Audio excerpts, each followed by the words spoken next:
How you doing? It's your girl Jay Breeze, and I just came back to do another video. It's been a year since I've been on here, and I wasn't sure if I had wanted to share this information, but yeah, I think it's time, right? Because sometimes people put you in a state of fear. Well, we all know that faith and fear cannot house in the same dwelling, right? And I have more faith over fear, so I'm here to tell you all my story. So just bear with me because it's going to take some time. Some time. So I have been gang stalked for nearly 25, 30 years. One would think that I would be insane by now. And all I can do is give praises to God that I'm not. Right. I hope that my visuality is okay. I look really light over here, but I'm doing this from my home computer, so bear with me. So I had gone to this junior college, right? And one of our church members, he was from another church. He had went to this school, rest his soul. His name was, um, I can't even think of it.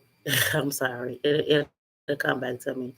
But at any rate, Trevelyan, that's his name. So I will always sit with Trevelyan at lunch or whatever. And then there was another teacher there. His name isn't worth even speaking of.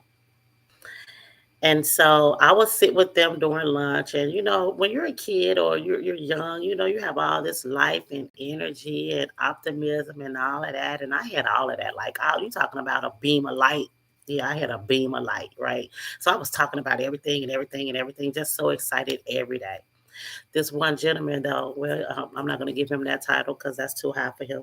But that other guy that sat at that table, he will always be there saying very limited things or whatever the case may be. I never looked into it. I didn't have that wherewithal to say, okay, something weird about him, strange about him. I just felt like he wasn't a talkative individual, right? Okay. So fast forward, I had graduated from that school.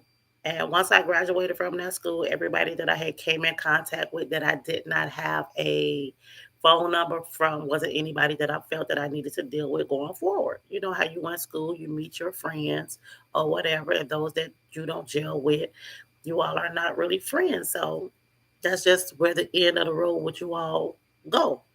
Well, now I'm doing hair because I was in hair school. So now I'm in a whole salon, right? Never told anybody where I worked at that school. And so I'm in there doing hair. I'm still learning the tricks of the trade because school only give you just the basics. And so I'm still trying to hone in on my skill or whatever. And all I remember is that I heard all these girls in the salon saying, "Who is that? Who is that? Who is that? Who is that?" And mind you, like when you walked in the door, my chair was in the front of the shop. And so all the other girls like, "Who is that? Who is that?" And so I looked at the window where everybody was looking, and I saw like this black Corvette or whatever. But I was never a car booty, so I didn't get excited about it or whatever. Didn't know the person in the car because they hadn't gotten out of the car. So I'm still doing my hair or whatever. And next thing you know, this said guy from this school who had limited conversation was at my effing job. Hmm. How did he find out where I worked?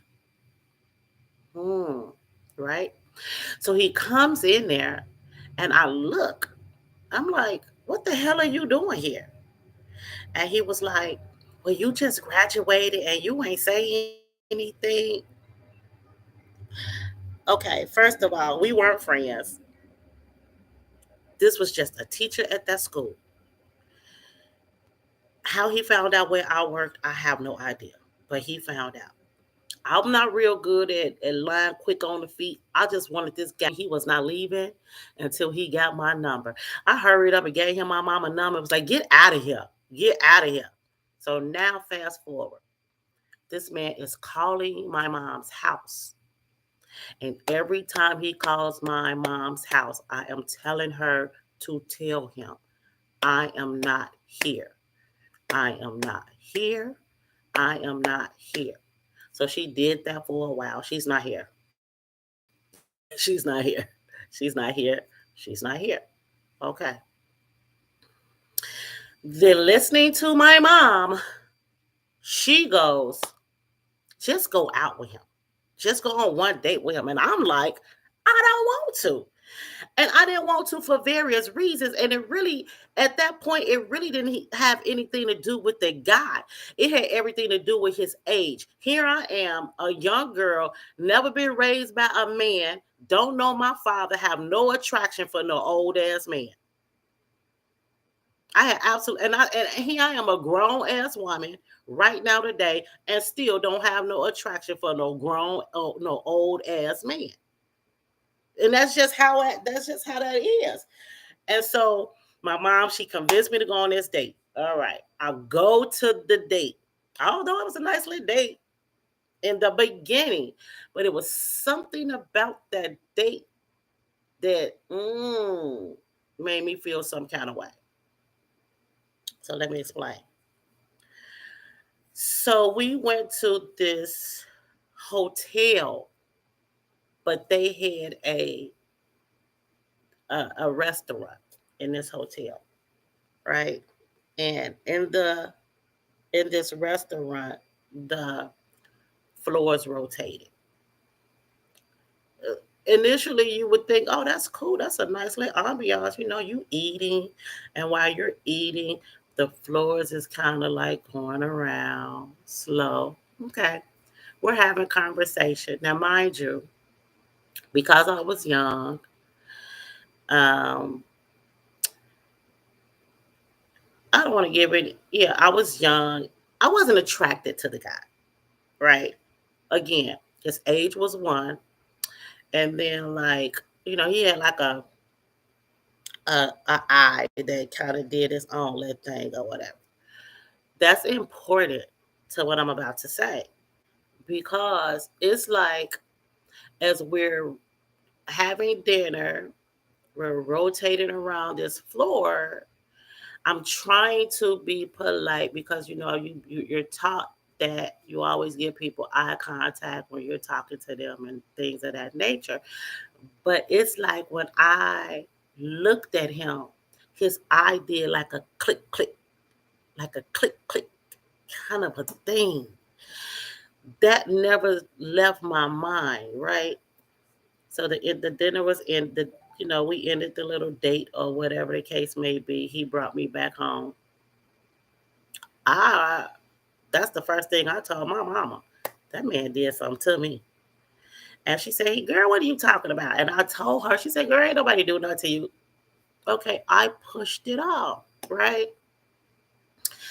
So I don't know why I kept talking to the guy.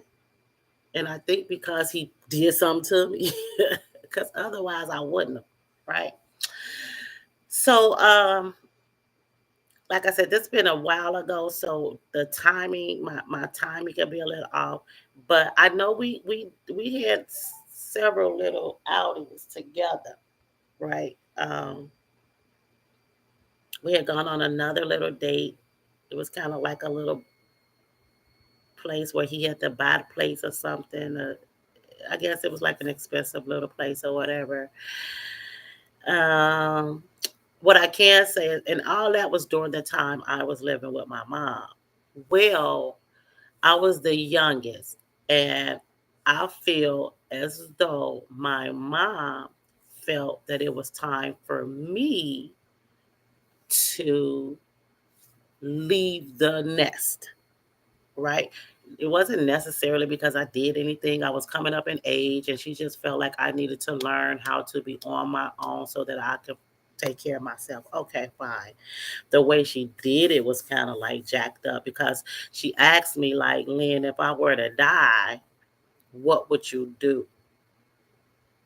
First thing I said was, I'll crawl in a hole and die because I didn't know anything outside of my mom, right? And so she was like, okay, I want you to move out and you have 2 weeks. And I started crying. I was crying like, move out. What I'm gonna do? Where I'm gonna go? How I'm gonna do this? Like, oh my God. Didn't have the money to do it in that amount of time. So of course this guy, I was talking to him. I don't know if I was crying when I talked to him or not, but I was like, my mom told me I gotta move. And like I didn't have the money.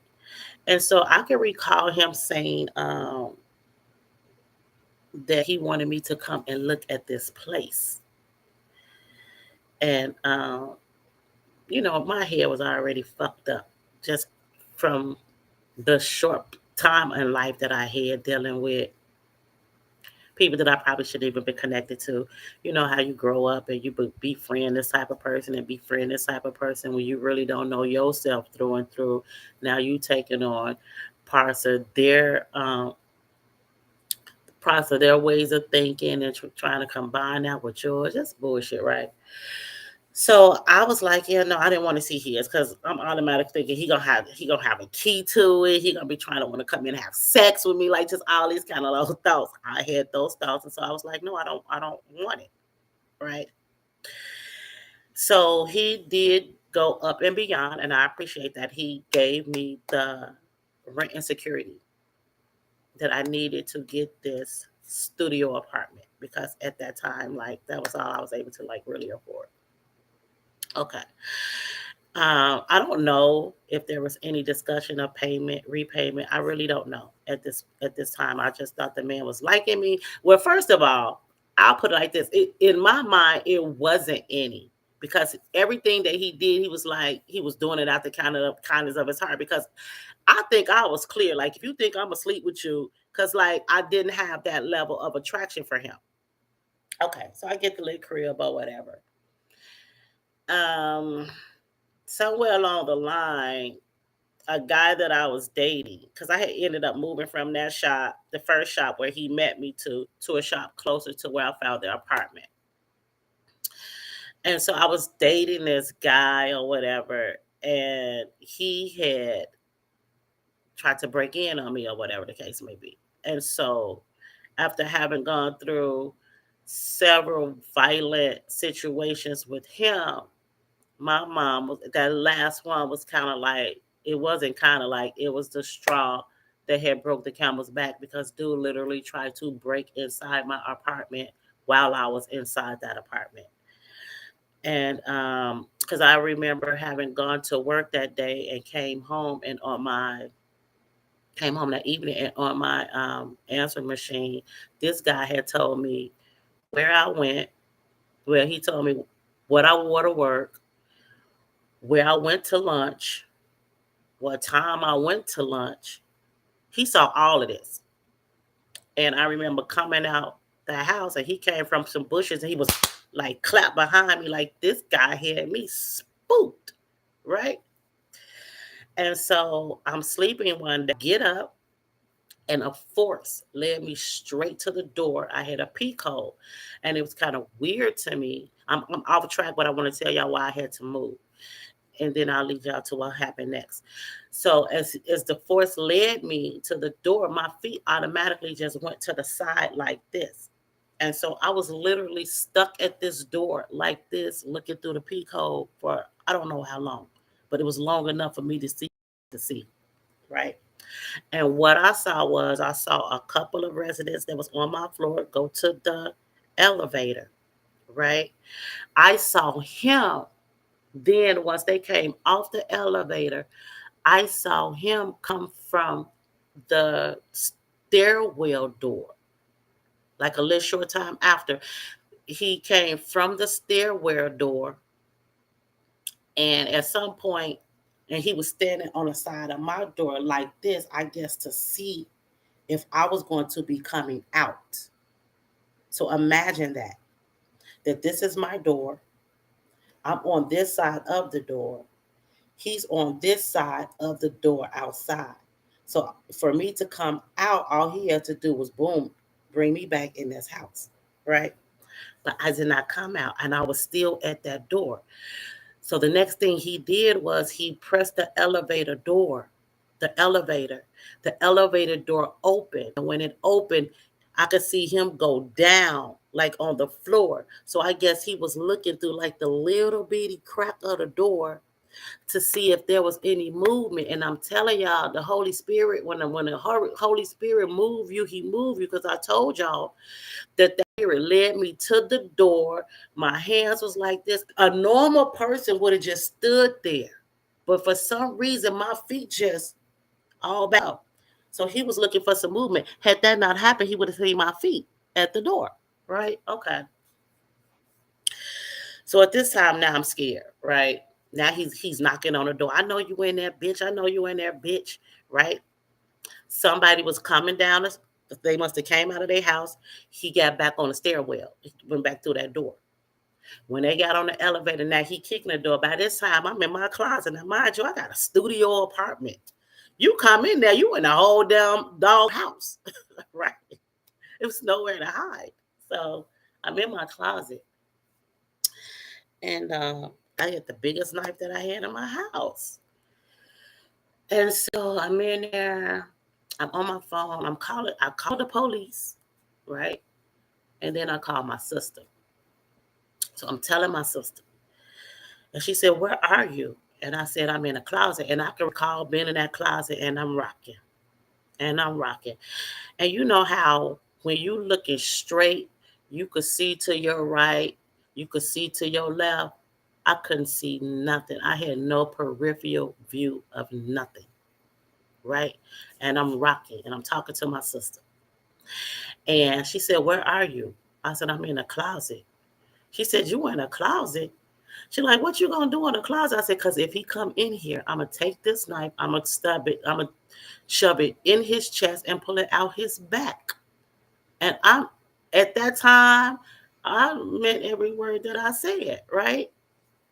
So the phone rang, and it was like the clicking on the phone, and she was like, "That's your phone?" I'm like, "Yeah." She said, "Answer it. It might be the police." And I'm like, "Girl, you know the police don't come that fast, right? Because you know you watch TV and stuff like that." I'm like, "You know the police don't come that fast." So I eventually did answer the phone.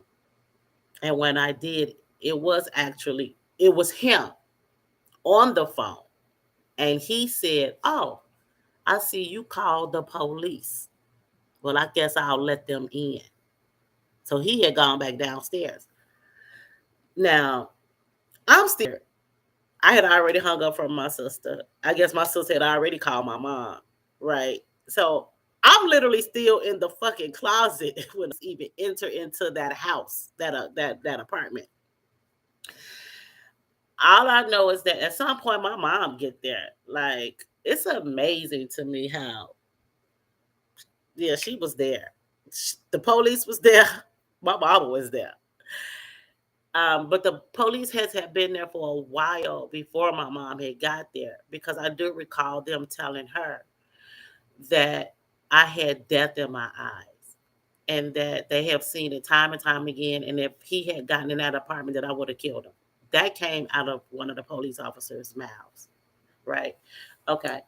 So my mom came and she had like a map and she had it with all the family members that we had lived. And she had said right there in front of the police officer, she was like, "You getting out of here." She said, "Because I'll be damned if I lose one of mine to the street." Her exact words. So I ended up relocating. So I relocated down to Georgia. This is in the early 90s, right? Okay.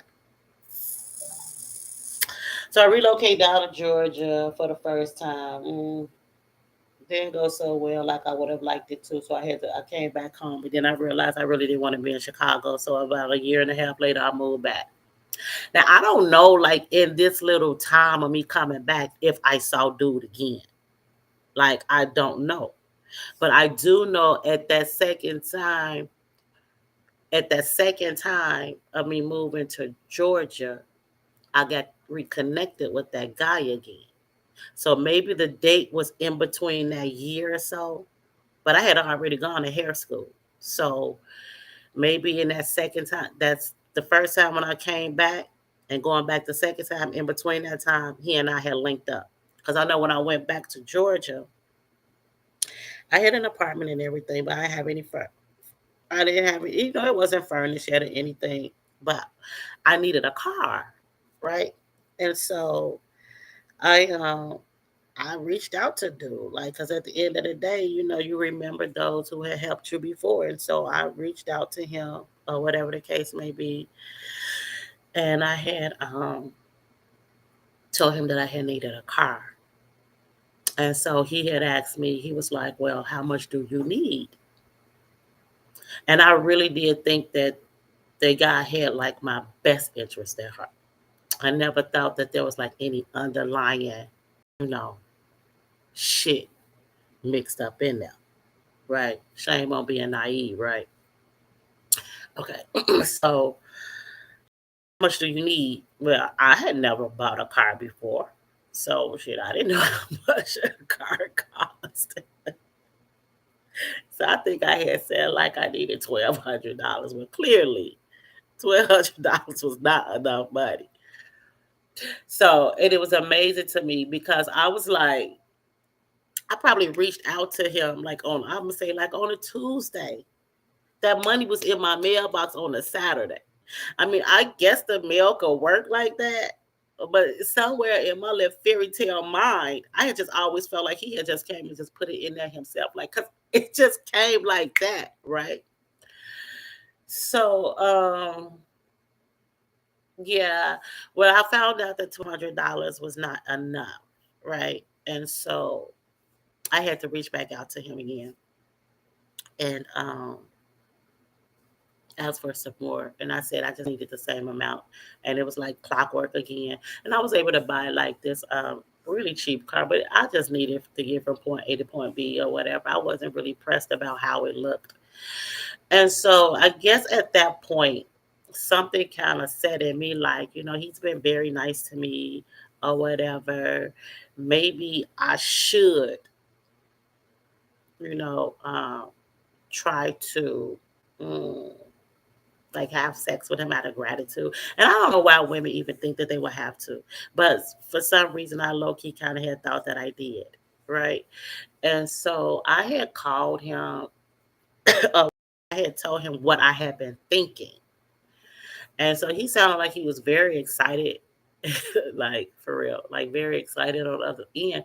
And so he flew down there. And I remember I had picked him up from the airport, but it was like when I saw him again, like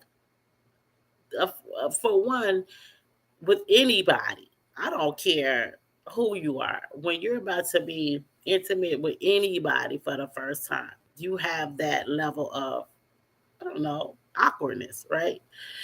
But I don't even know if it was so much awkward. It was like once I saw him again, I just realized how much unattracted to him that I really was, like the long way. But since he was here, I was going to try to make the best of it anyway. So, so I picked him up from the airport. He looked at the car because you know how like the carpet in the car in the roof, yeah, it was kind of hanging. He was like, "This is what you bought," but that's what the money I had could afford. I didn't want to be greedy and be like, "I need more." Like, so I just got what I could get. So we ended up going back to my apartment or whatever, and I didn't have any furniture in my apartment because I just got the apartment. I wasn't pressed about it, you know. I don't care about stuff like that. So uh, I was like, "I'll be back." Right. Because I had to kind of like numb myself. And I wouldn't encourage anybody to do that. If you're not feeling somebody, don't force yourself to be with them, right? Because you have to live with that psychological part of that. And that's not a healthy place to live, right? And I try to push that on myself. And I'm glad that I'll just put it like this. I try to push it on myself, but I was unable to do so. So I'm sitting in my car. This is when I used to smoke weed. And I think I smoked like about 5 or 6 blunts. I sat in that car for a good minute and I'm smoking, trying to numb myself, right? It's not a good look, ladies. Don't ever do that. So I ended up going back in the house. I take a shower because I had gone out this day and bought some little lingerie type shit. I'm just thinking I'm just grown. Yeah, definitely not ready. Right. So, uh, so I lay there and I lay there because he said there was no physical attraction. So he was wanting to take me to a hotel because, of course, they had a bed or whatever. But you know, I was so stubborn, and I may still be today, but I had already kind of had so many hardships that kind of took away from that bright light that I once had. I was dimming down, right? Life was had taken its toll, and it was rooting in me some of the experiences that I had had early in life, right? Some things, from your childhood, you block out. You don't know why you block it out for a reason. And that's just the way that trauma happens, right? And it comes on out later. And then you can be like, oh, okay, now I see. But at any rate, so I try to lay there or whatever. And all I can remember is that he just opened up my butt, put his face in there, and was like, mm. You talking about making my body so cold. I was like, get out of here. Like, it. Yeah, I said it, and I probably said it in the foulest of way, but I just felt so dirty. Like I don't know. Some girls probably would have loved that, and they probably was doing something earlier in life than not when before I started. I don't know, but I wasn't ready. So he did sleep in the front room or whatever, and I slept in my room. But we're both sleeping on the floor, and I had to go to work the next day, and he was wanting me to call off. But here I am. I'm in a different state. I gotta work because I got rent to pay. When this trip is over, you going back home to where you got your shit lined up. Your life is you got your life mapped out. I'm still trying to find my way through it. Right. So I needed to work. So I was like, I gotta go to work. Just stay here until I come back. Like I think I had food and shit in there, but I just didn't have anything that he could do to occupy his time while he was there. So yeah, I could understand leaving, right, or going out and at least coming back by the time I get back, right. But that wasn't the case. So I go to work. I come and this letter, it said something. I don't know what it said, but it had $10 in it. It was something about that $10 that pissed me off. And it wasn't because it wasn't more. It was because he felt the need to leave me $10 as if I was a $10 hole or something. Like that's what that kind of said to me. And that in itself pissed me off because I hadn't asked him for anything during this trip or for anything during this trip. This trip was actually for me to show him my gratitude and my thankfulness to him. So for him to leave me that $10, that sent a red flag on me. So I wrote him a letter. I cannot even tell you what was in the context of that letter. I know from all of my hurt, pain, frustration, all that shit played out in that letter. I know it did, right? Okay, so moving forward. So I come back again, leave there, come back. So it's been some time going. Um, I hadn't seen him in a while. There were some numbers that he had once had that I was trying to, reach out to him because over the years you think about stuff, and I was like, yeah, I want to apologize to the dude or whatever, but I had never seen him. So one particular day, I'm just riding down the street. I'm riding down the street. At this point, during this time, I forgot about all of it, right? Because I couldn't find him like for the first year and a half of me coming back. So after that, you just forget about shit, right? So I'm just riding down the street and I look through my rearview mirror and who do I see? Him. So I blow my horn and I'm like, pull over, pull over, pull over, pull over. Right? So I pull over. This is where stuff started to get a little sketchy. So I pull over. Um, and when I pull over, I'm telling him, like, I've been looking all over for you and woo, woo, woo, woo, woo, whatever, whatever. And we're talking. Now, mind you, we're standing outside of my car. And I don't know why I'm standing. I'm trying to think if I was standing on a passenger side and he was standing on by my driver's side or vice versa. But I guess it's the way that we park. I don't know, but I know he's standing by my window. My hand just see his hand. You know how because my window rolled down. I don't know, like in the side of my eye. I could never really pinpoint it for sure. But in the back of my mind, it seemed like I saw him drop something in my car, like in that, like down in the window part. Again, that's just what I thought I saw at the time. It didn't really sink into like maybe a week or a few days later, but I really couldn't say for sure, right? Then also all of a sudden I smelled something, and I had just got dizzy, right? Could never say what it was. I thought maybe he passed gas, and I just I don't know because I always had thought in the back of my mind that whole clickety click and that whole in my ass thing that he did something to me, but I was never sure. Okay. Well, that conversation ended kind of short. And I don't know, I had just always been moving.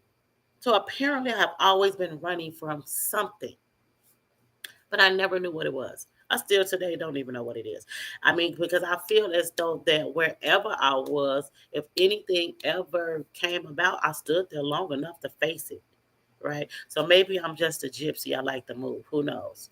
But anyway, so I'm having some hardship, and some years go by. I'm excelling. I'm doing well. Then there was a car accident. The car accident kind of set me back. I had a really good job that I really liked at a hospital as a secretary to two pediatric cardiologists. That during my time off from work, from my accident, of course, my job is no longer available. And then I had to find a job in that grade to be able to keep that job. And there was not a job in the grade, so I lost my job. So that was disheartening for me because that was like one job that I really had that I really, really enjoyed doing. Right. So now I'm living out in the suburban areas of the state city, and my rent is like $1,000 a month.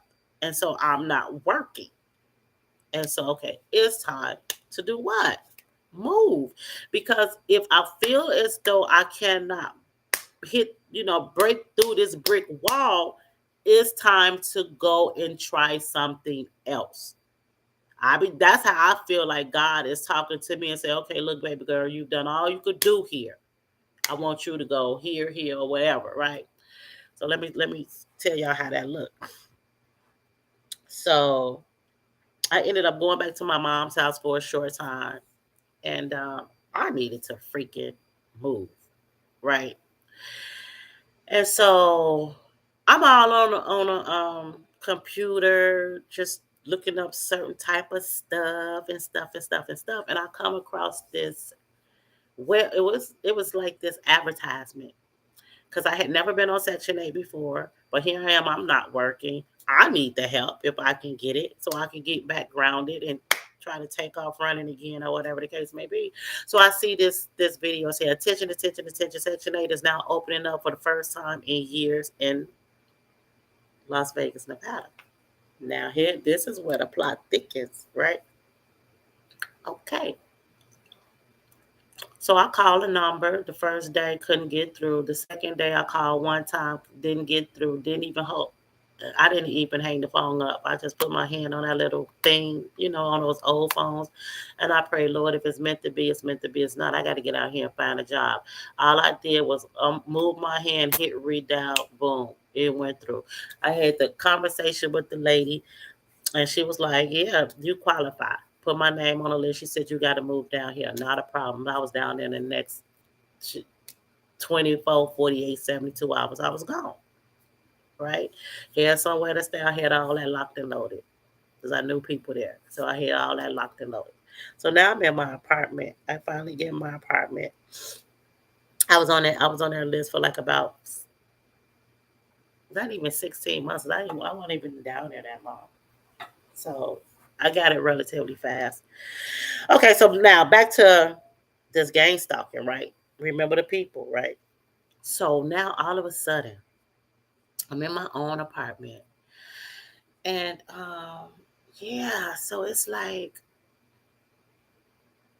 I'm in there one day and I'm cooking. Now I had met this one chick down there. Now I don't know if she know anybody or anything. She could have been a mole. She could have been somebody that was sitting down there. Initially I thought that, but she had her dad down there. Her dad had lived down there, brother. So I don't know. Right? So all I remember is that I'm cooking in my house. That I had let this girl in my house. And yeah, it's like once I let this girl in my house one day, it's like Portuguese set out in my damn crib. Right. So I remember we was coming in and she said she had to go to the bathroom. I'm getting stuff out the car. I'm like, here, take the keys. And she like, you gonna give me your keys? I should have thought something then. Like, nah, well just wait. Right? Cause who says that? You gonna give me your keys? And I'm like, yeah, you say you gotta go to the bathroom, right? Like, go ahead. So by the time I make it up there, now she didn't lock my door.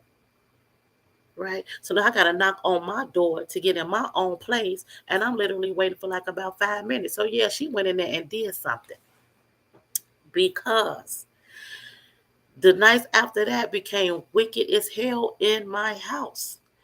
Now, all I know is that I'm cooking one day and I hear somebody say, "Oh, she throwing down," or some shit like that. I go to sleep and it's I I'm being gassed some kind of how. So when you walk up my house, you walk up the stairs, there's like it was a vent type thing that I guess you could get in on the outside. It just felt like somebody did something to me in that one unit. So I'm sleeping.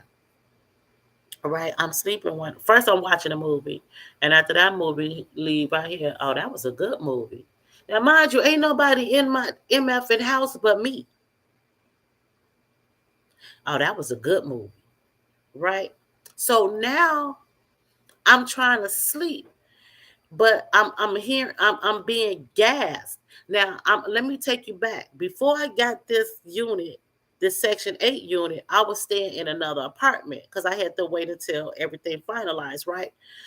So I get a book was mailed to me that said it was a white book and it said how to poison people.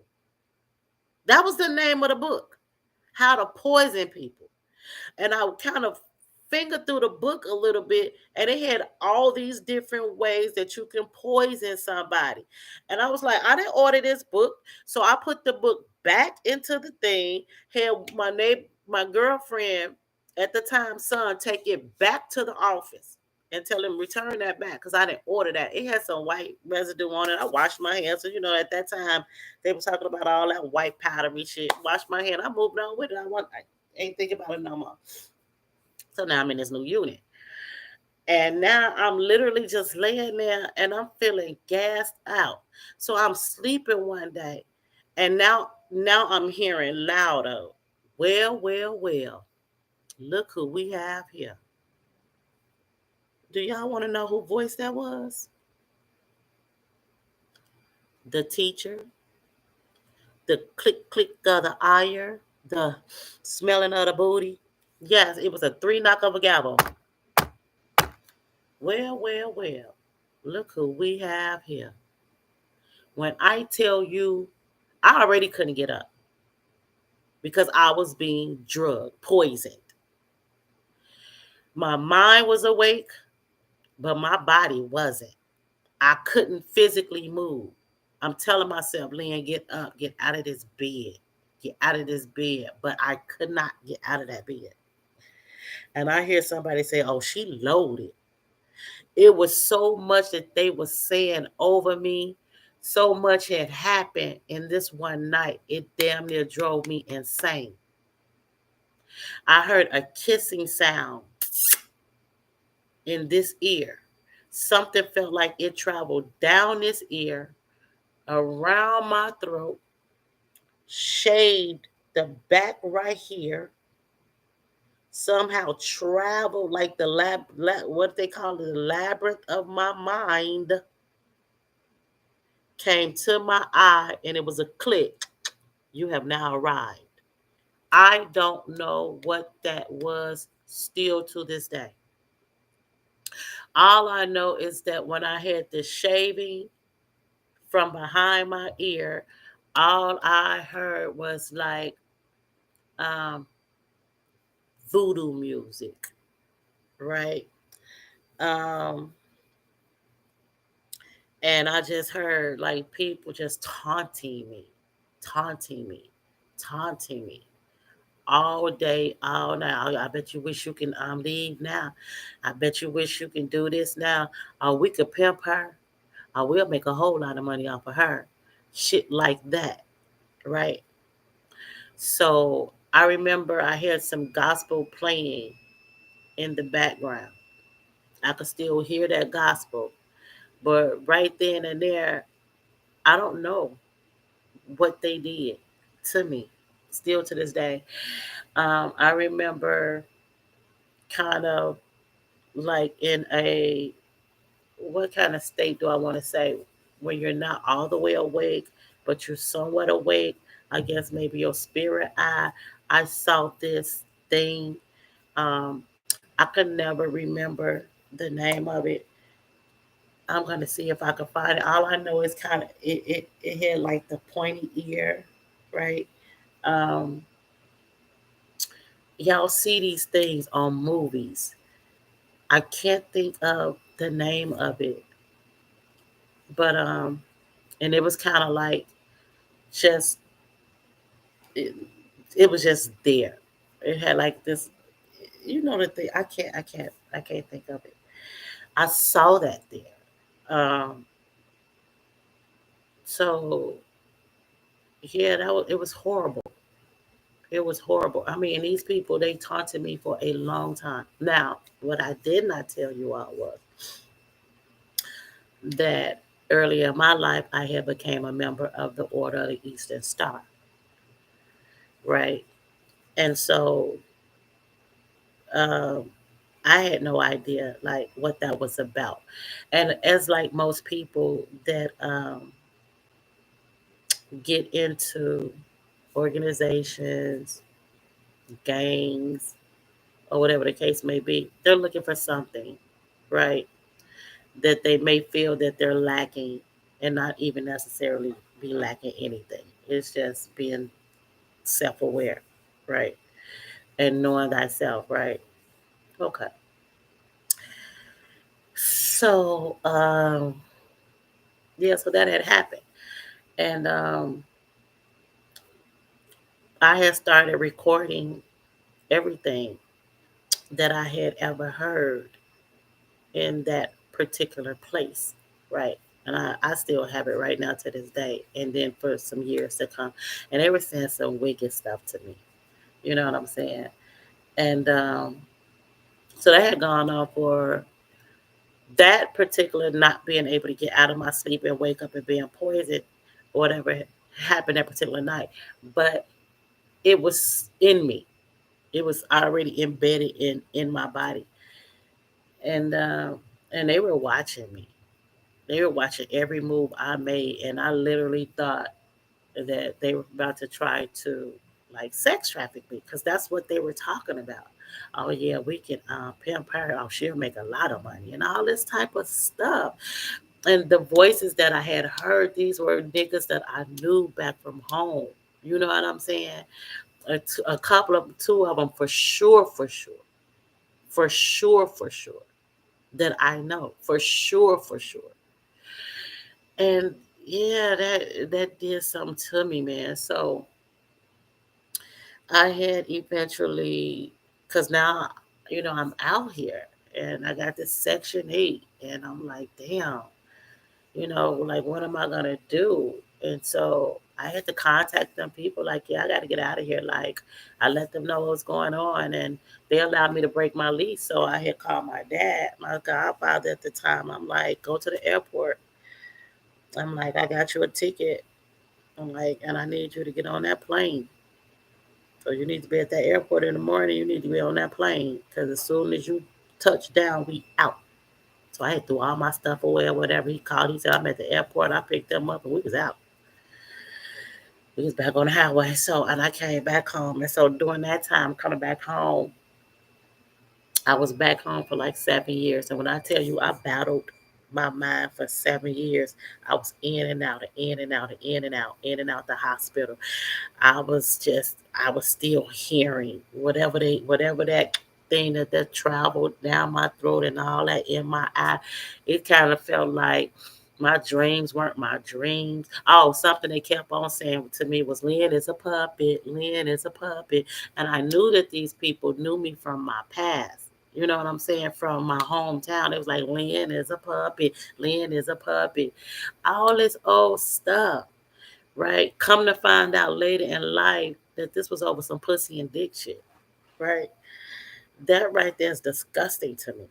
So now I'm at home and I'm still being watched at home. Every place I ever lived, I was being watched. Clear still to this day. Right now today. In this very apartment today. And let me tell y'all how they facilitate that. For those of you all don't know. So these are some things that you all need to know now. I was told that I was, as they say, what most celebrities do was that what was the what's the term that they say that I was what's that term, y'all? I was it's on the tip of my tongue. When it comes, I'll let y'all know. My God, it's right on the tip of my tongue. I hate that, right? So they were trying to say that I was give what okay, I'm gonna come back to that because I hate to be stuck. But anyway, so yeah, I'm being stalked right to this day. So peep game. So I come to Chicago. I mean, yeah, come back home to Chicago, right? And I was there for 7 years, right? And I'm in and out of the hospital, battling for my mind still. You just talking about somebody that was just dead. Like I was living life trying, but just the memory of all of that was just so hard for me to house, right? And it was just weird. There were times where my thoughts didn't feel like they were my thoughts, and I felt like I was gonna hurt myself, and I love myself, right? And so when I would get those thoughts, I would just go and have myself admit it. Like something is going on. Y'all need to run some tests. Y'all need to see what y'all can see up because and I'm telling them everything. And I wanted to make sure that somebody was looking after me because I didn't want to inadvertently do anything to me because of all of these thoughts that I couldn't control and I couldn't stop because they'll just come flooding through, right? So, yeah, so I had went through that for a period of time, and then I recall going forward that because it took a lot of time for me to heal, y'all. Let me tell y'all something. I had and I'm still healing because they wasn't finished yet, right? So I'm leading this up. When I tell you this is a job for them, it's a job. Oh, they clock in to go to work every day because one thing about the devil, his mission is clear. He is there to steal, kill, and to destroy. Period.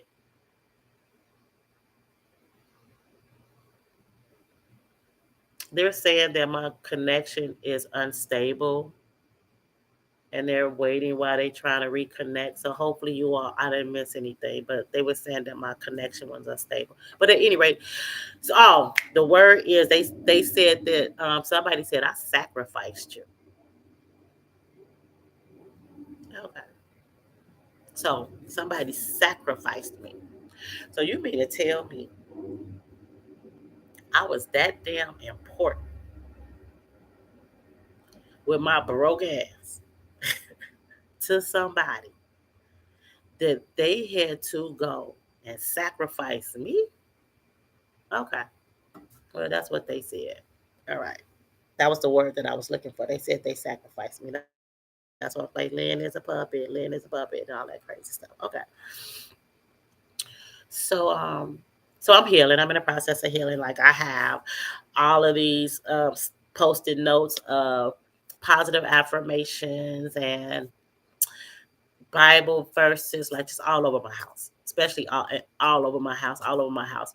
My at that particular time, my self esteem had kind of dropped a little bit, because you feel like you have these outside forces, but that's trying to harm you, put you in this box for whatever reason because of their own selfishness, and you don't know who's who because clearly they're cowards at the beginning and the end of the day, right? Anybody can do anything to a woman over some pussy and dick shit, you got to be a coward, right?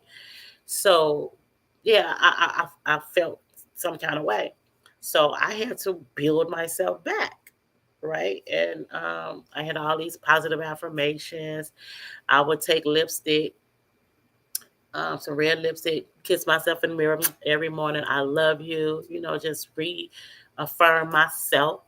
There will be times where I could just be out and about, right? And I could see a light in somebody that I once had in myself that I had lost through this ignorance, right? And then I'll say to myself, I remember when I used to be like that, right? And then I'll take my nugget back. You understand what I mean? And so when I tell you I went out there and got all my nuggets back, oh, I got all my nuggets back. And ain't nobody ever gonna take one again from me. I don't know if that makes sense to y'all, but it make a whole lot of sense to me. All right, so now we're going into the year of Obama's election, right? And I remember I'm laying in the bed because and from that point, although I've taken nuggets back, I suffer from a little depression here and there because it's depressing, right? The whole thing is depressing. It's depressing that it happened to me. It's depressing that these people allow whatever entity to use them to be that ugly to somebody else. Like all of that shit is freaking depressing, right? Like they don't know that they're being used. They don't care about that. Like that in itself is depressing, but that's for them to deal with, not necessarily for me, right? I have to worry about my own soul, right? So Obama he's going through election. I'm laying in bed. I think I was crying this day like I had a hard day. They had once put me on some medications and stuff, and I was afraid to take them because I didn't want to be sleep so long because a lot of this stuff will happen in my sleep. And so I will want to be aware when they were coming up against me so that I can get up. Even if I don't get out of bed, I could lay in my bed and I could go into prayer. So I was afraid to take this medication because it had me sleeping for a long, long, long, long time. So, but in the beginning, I had to take it. I had to take it. And I would call like my godfather, okay, I'm about to take this pill. Like I never took a pill without nobody knowing that I was taking the pill. Because if you ain't heard from me, you better come check up on me. Like I was not playing about my life. That's love for self, right? So anyway, so Obama he was about to start I'm about to say performing. He was going into office, or he was in office, and he was saying 4 more years. 4 more years.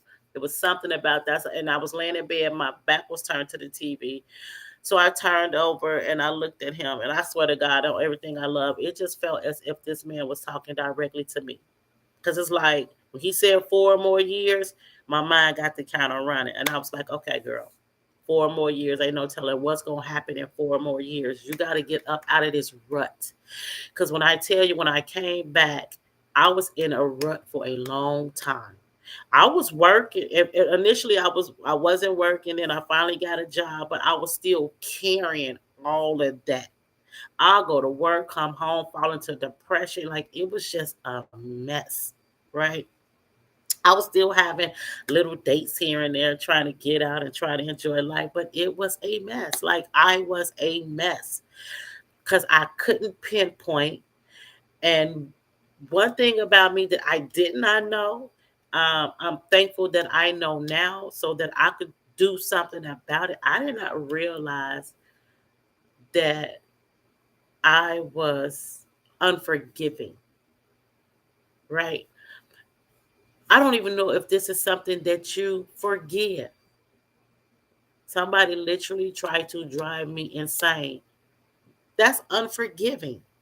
But what I realize is that that level of me not being able to forgive is what continued to allow that stuff to house in me. And I'm still working on forgiving it because I haven't. And this is the part of me that I did not realize that I was. I did not know that I was the type of person that literally had was the opposite of what my grandfather tried to instill. My grandfather tried to instill in me, you turn the other cheek. And so me going around like my life saying everything is cool, it's cool, it's cool, I'm good, was me thinking I was turning the other cheek, which in fact, hell no. I want that eye. I want that neck. I want that head, you know? So, especially when it's done to me, because I don't bother nobody. So, yeah, I feel some kind of way about that. So, Obama said 4 more years. So, after that day, I got up and I said, you need to go to school because I felt like I was attracting the wrong people because, everything is vibrational. I don't care. And I hear a lot of people on TikTok talking about some, you gotta change your vibe, you gotta change your vibration. You could think as high as you want to think. That don't necessarily mean that that's what's changing your vibration. Like everything about you got have to change, right? You can't be the only one sitting on a block smoking and thinking y'all all smoking the same weed, but you thinking your pool is I don't know. I'm not even finna open up that train of thought. All I knew was that I needed to go back to school. And so I had went back to school because I needed to get my mind together. I was not able to really focus, concentrate. I needed something to switch in my mind. And so I went back to school. I had initially gone back to get my associate's degree. Now, mind you, I had been out of school for a long time. I got my degree. I was like in my 40s, going back getting my associate's degree. And so to try to get those study habits back going and concentrating and staying focused, it was hard initially, right? But guess what? I did it, right? I faced my fears with math because I hated math. I was never good at math, right? But I put the work in. I got the tutoring that I needed while I was in school. I did everything that I needed to do so that I could pass and get my degree. So I had got my associate's degree, and I was like, you know how you become addicted to something? That was a level of accomplishment that had such a freshness in in taste, although there is not a physical taste, an actual taste, if that makes sense. And I'm like, okay, okay, now I want my bachelor's, right? Hmm. So then I went on, and guess what? I got my bachelor's degree. It was hard. It was not easy at all, but I was able to shift. Now we're gonna fast forward because the stuff didn't stop there, right?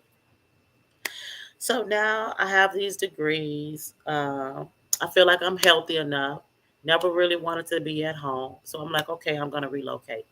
I was gonna go relocate where I had family. I had thought that because I didn't come from like the best family in regards of closeness within family. Like everybody just had their own. I don't know why, right? But so yeah. So I go to this one particular state. It didn't pan out. People were still on what they was on, and I came. I came. When I say I came open for whatever. All positive, of course, but of course it was some shit thrown in the game, and I was like, yeah, I ain't travel all the way out here for that. So I'm like, I'm not gonna sit here. I'm gonna just jump states real quick. So I went back to where Georgia. Okay, so now I'm in Georgia. Man, listen. When I tell you that same hill that followed me from Vegas came right back down to Georgia, I don't know how these people are finding me, but they are finding me. Initially, at first, I was like, could this have been Section 8? I was like, okay, did all this stuff just start when I got Section 8? But then I knew that it didn't, right? Because I heard some stuff prior to in another apartment that I had. Oh, this about pussy. I remember that. But I didn't start remembering all of that until all this stuff started happening. So I'm definitely thinking that it's this occult stuff, this Eastern Star and Masonic stuff. Because remember when I heard y'all, when I told y'all, I heard the guy say with the knock of the gavel, look who we have here. Well, that three knocks. That's three knocks of a gavel. You got to know some parts about this Masonic organization stuff. But what I did not know was that they was into sex trafficking. Because this is what I'm starting to believe, right? I still don't have all the answers. I would love to have all the answers, right? Because I could actually have the potentiality to write a great book that could turn into a better movie. Because this is some real shit. So now I'm in this apartment and I had a couple of people in my house, people that I knew. One being a Mason for sure, but I hadn't seen him in so long, never knew or thought that he'd be the one. Man, when I tell you that shit, that Pandora's box opened all over again in my house, but something strange this time happened. And this is something that somebody won't speak of, and this somebody is my mom. Mm, check game. So my mom comes down there to visit me, and she spends the weekend with me or whatever. And after she leaves, and I swear it was like maybe a day or two at best after she left, I feel as if I'm being talked out of. Well, I hear somebody ask me, who is Spider? Now, mind you, well, you wouldn't know, but Spider is my brother's father, right? And I hear myself speaking in a kid's voice, saying, that's Jumbo's daddy. So this shit has been on me. I don't know. Somebody did something. But I heard myself saying, this Jumbo's daddy. And they coasting me like, okay, okay, okay, okay. Like putting me back to sleep type kind of shit. If I ever found out who did, I swear to God, you will see me in orange. This is my life. This is my life. And they had no right. So then, I'm sorry.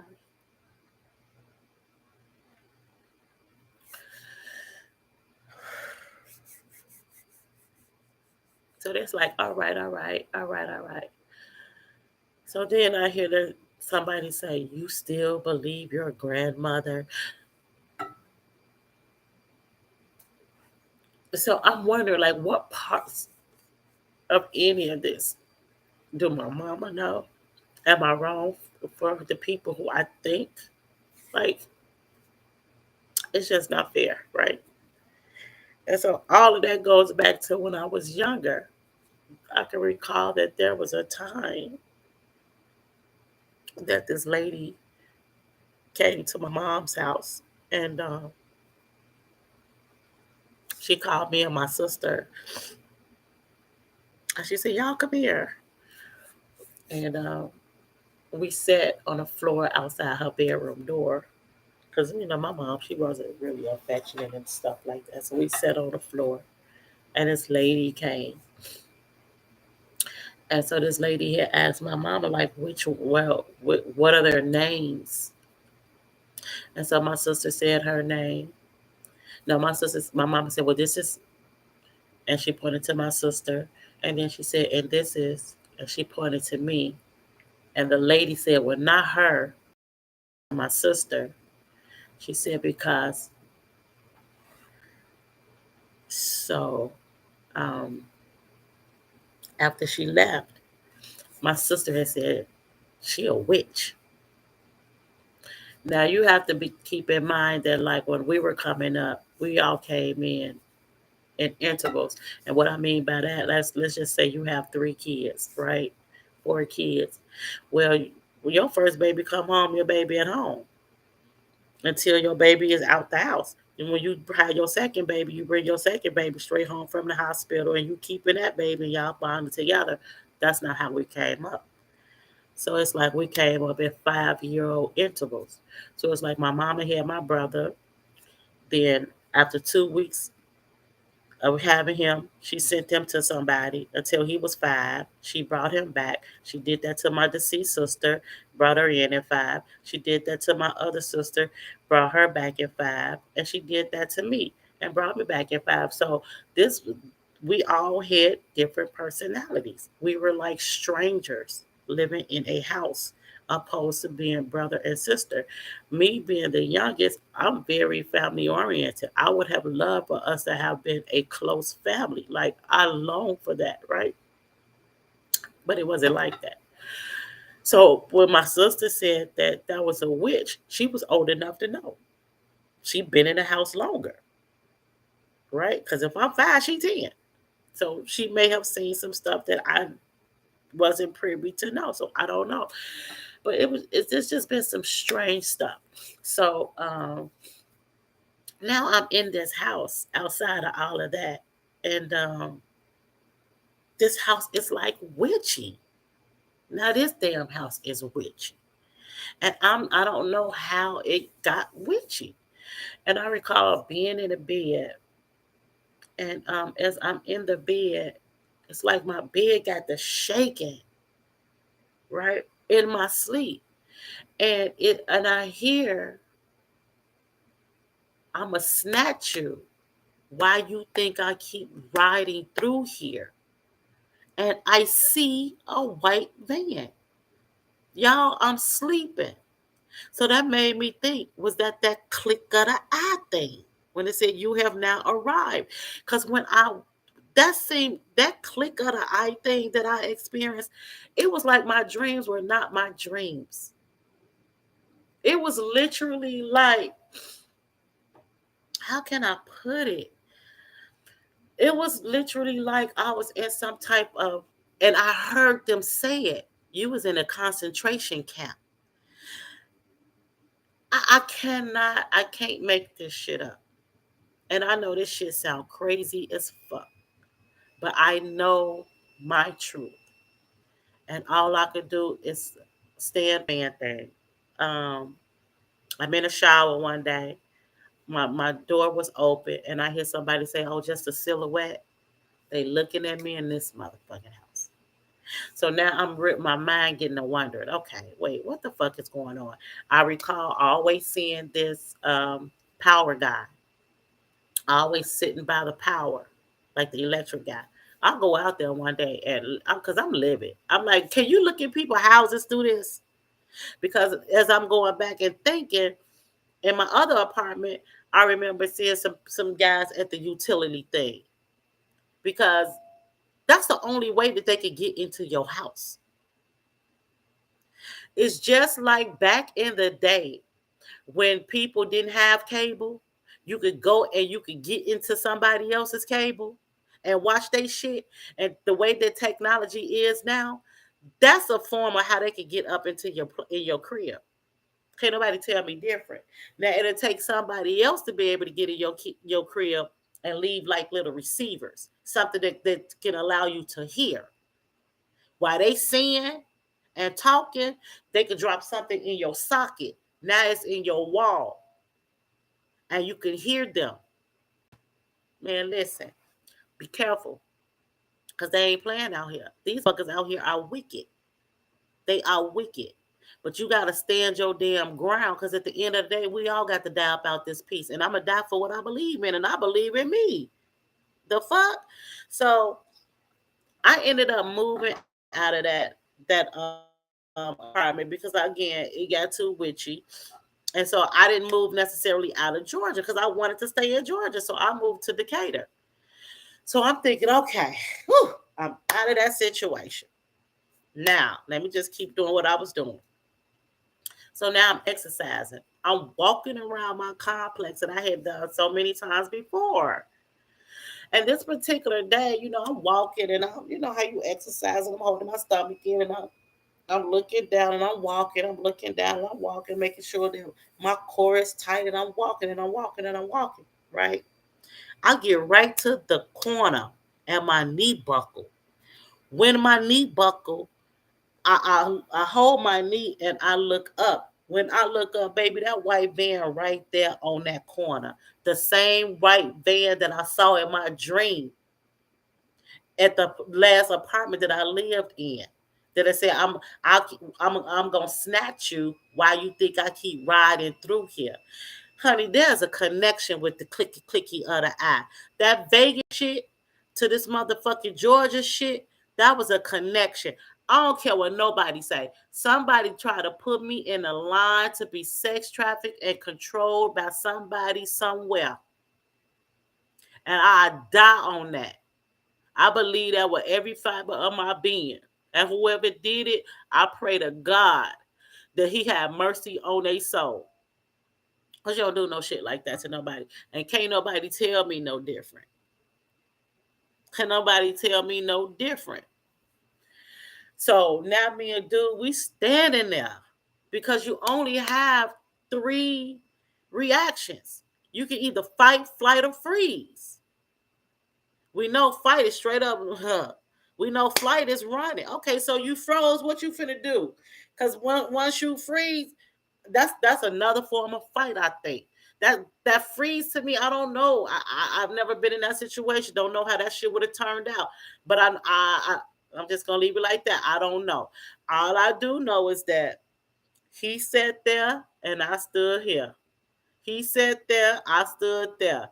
He looked at me, I looked at him. He looked at me, I looked at him. He looked at me, I looked at him. We had a whole we had a staring competition. I didn't budge. I just looked at him. And baby, it's like I never forget that face. This happened in 2019. We in the beginning of 2023. I still cry in my sleep sometimes because I see his face. I have to literally touch myself sometimes to be like, you okay? Because just the thought of him having grabbed me and taken me, I can't imagine that. And I feel so sorry for all the women who have just been plucked out of life for some selfish, hateful, nasty person. It bothers me.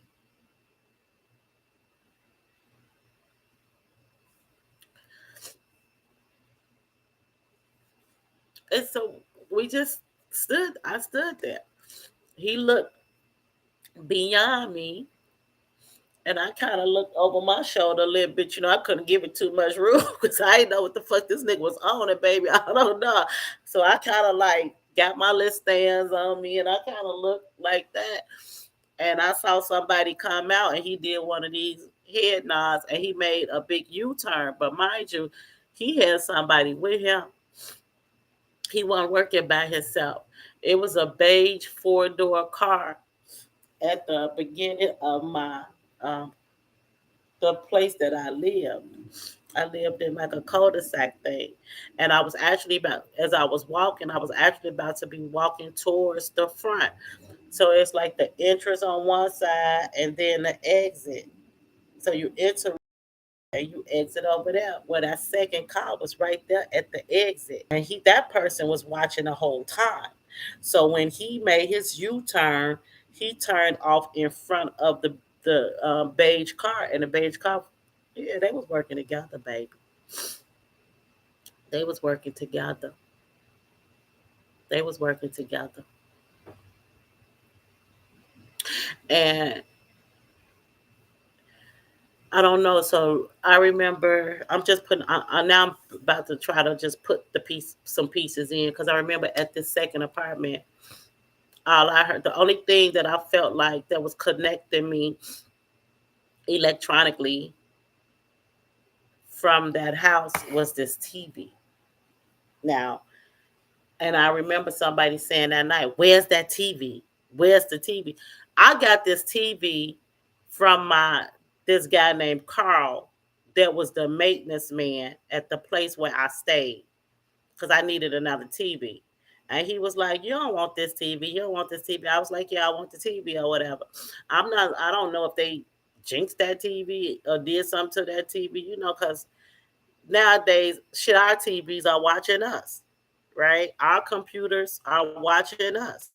So I don't know if they facilitate that or anything, but all I know is I was trying to get rid of anything that was electronically connected to the old house. But ultimately, after COVID had left, I had moved again. And what's so funny is a nigga that I knew back from home. I had known him from a long time. He was living out in Georgia this second time. He was one of the guys that I allowed in my house. Right now, I want y'all to follow me on this. He was one of the guys that I allowed in my house in Georgia. Um, and we had a falling out because he don't know how to drink and be cool. He want to drink and be argumentative, and I ain't with all that. Like, we gotta have a conversation. If it's going to the left, I'm like, okay, let's talk about something else. You're not finna overpower me or override me in my crib. So I have to put his ass out. Like, you're not finna disrespect me and or my neighbors. And he like, fuck your neighbors. I'm like, yeah, no, we're not fucking my neighbors. But you know what? Fuck you. Get the fuck out. Right?